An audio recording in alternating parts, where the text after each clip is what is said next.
ప్రజావాణి పై తెలంగాణ ప్రభుత్వం ఫోకస్ పెట్టింది.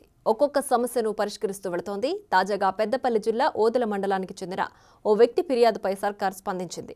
విచారణకు ఆదేశించడంతో కలెక్టర్ చర్యలు చేపట్టారు.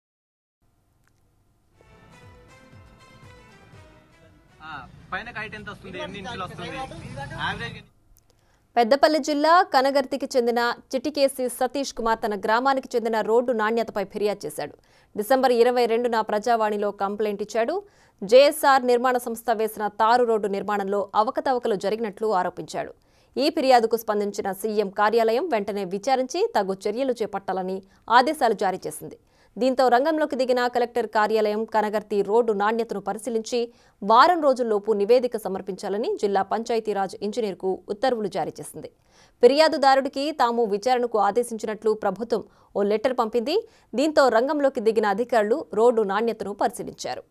గతంలో ఎన్నిసార్లు మొరపెట్టుకున్నా అప్పటి సర్కార్ పట్టించుకోలేదని ఆగ్రహం వ్యక్తం చేశాడు. ప్రజావాణిలో కంప్లైంట్ చేసి నెల రోజులు కూడా కాకముందే విచారణకు ఆదేశించారని హర్షం వ్యక్తం చేశాడు సతీష్. రోడ్డు నిర్మాణంలో అవినీతి జరిగి ఉంటే అధికారులపై చర్యలు తీసుకోవాలని డిమాండ్ చేశారు.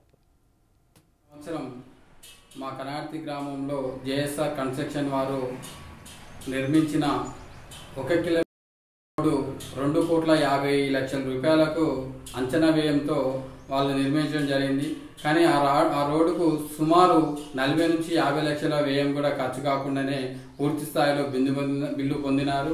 అట్టి విషయమై అప్పటి కలెక్టర్ గారికి ఫిర్యాదు చేసినప్పటికీ కూడా వాళ్ళు దాని మీద శ్రద్ధ వహించకుండా చర్యలు తీసుకోకుండా పూర్తి స్థాయిలో బిల్లు ఎంబీ రికార్డ్ చేయడం జరిగింది.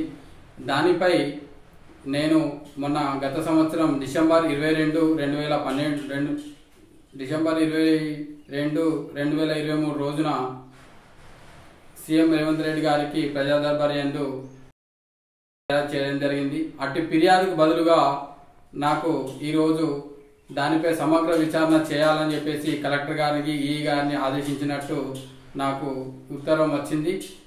దీని మీద సీఎం రేవంత్ గారికి